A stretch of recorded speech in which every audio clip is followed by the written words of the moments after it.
भला देखिए आत्मदेव जी, जिसकी संतान होती है क्या वो खुश होता है?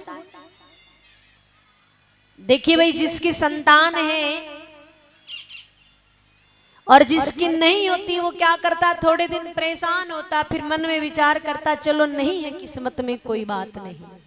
और जिसके होकर मर जाती है तो वो रोता है कुछ महीने, फिर विचार करता चलो नहीं किस्मत में थी कोई बात नहीं।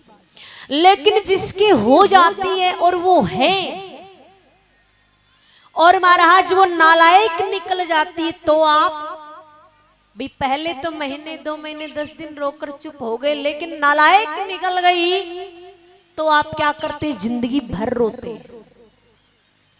क्या कहते हैं कि ऐसी संतान नहीं होती तो ही ठीक था, है? अगर घर में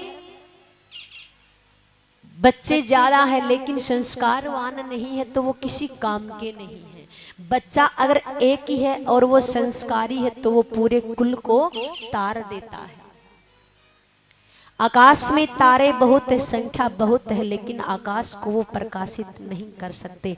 चंद्रमा एक है और आते ही उजाला हो जाता है, अपनी सुंदर रोशनी बिखेरता है।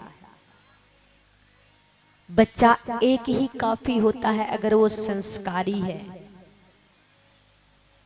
उनको समझाते हैं, कहा अरे संतान नहीं है तो फिर क्या बड़ी बात है, आप भगवान को मानिए, कन्हैया को मानिए, आप उनको बना लिए अपना बेटा। कहा देखिए यही तो सबसे बड़ी समस्या है कि आप संत महात्माओं के पास आकर अगर हम रोने लग जाएं तो आप हमें ज्ञान की बातें सुनाते हैं। देखिए महाराज, आप अगर मुझे संतान प्राप्ति का वरदान दे सकते हैं तो दे दीजिए। ये वेद शास्त्रों का ज्ञान मुझे बहुत आता है, और अगर आपने नहीं दिया तो मैं यही पर सर पटक पटक के तुम्हारे सामने आत्महत्या कर लूंगा। संत ने देखा बात तो गड़बड़ हो गई। कहा अरे तुम्हारे मस्तिष्क को देखा मैंने, तुम्हारे 7 जन्म तक संतान नहीं हो सकती। कहाँ है? मन में विचार किया कि ये संत 7 जन्म तक का देख सकता है, तो क्या ये संत मुझे पुत्र प्राप्ति का वरदान नहीं दे सकता? कहा देखिए अब तो आपको वरदान देना ही पड़ेगा। तब वो एक फल देते हैं और वो फल बोलते हैं ले जाकर अपनी पत्नी को खिला देना, क्योंकि संत बड़े दयालु होते हैं। संत का स्वभाव बड़ा सरल होता है। उन्होंने एक फल दिया और कहा अपनी पत्नी को खिला देना। मैंने आज तक जितनी भी तपस्या करी थी उसका तेज मैंने इसमें डाल दिया है, तुम्हारे बड़ी तेजस्वी संतान प्राप्त होगी। और आप जाइए। घर आते हैं आत्मदेव जी और वो फल अपनी पत्नी को देते हैं, सारे नियम बता देते हैं, ऐसे ऐसे आपको खाना है। अब महाराज पत्नी क्या करती है? फल ले लेती है और लेकर विचार कर रही है कि अगर मैंने इस फल को खा लिया और मैं गर्भवती रह गई तो बड़ी परेशानी होगी। मैं इधर उधर जा नहीं सकती, इधर उधर झगड़ा नहीं करा सकती। और मान लीजिए अगर मैं गर्भवती रह गई तो 9 महीने बड़ी परेशानी होगी। और जब बच्चा पैदा होता है तो ऐसी सहनी पीड़ा होती, वो कौन सहन करेगा?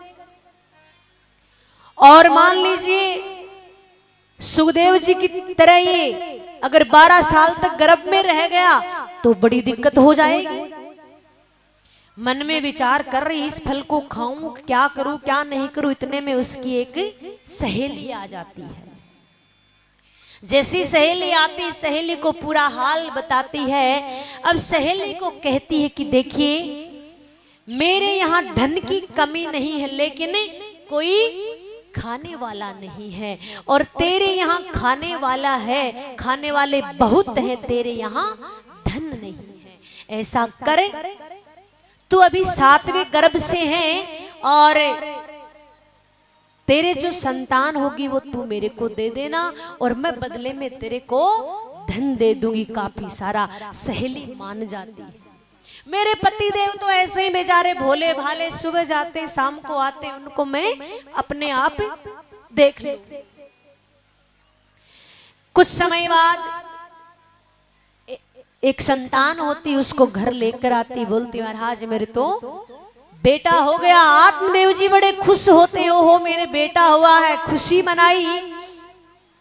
नामकरण का समय आया, आत्मदेव जी मन में विचार करते कि मेरा नाम तो आत्मदेव जी है और इसका नाम रखूंगा परमात्मा देव। धुंधली कहती अच्छा, हमने 9 महीने गर्भ में रखा और नाम तुम रखोगे तुम्हारे हिसाब से? बोला नहीं, नाम मैं मेरे हिसाब से रखूंगी। मेरा नाम है धुंधली, तो मैं इसका नाम रखूंगी क्या? धुंधकारी।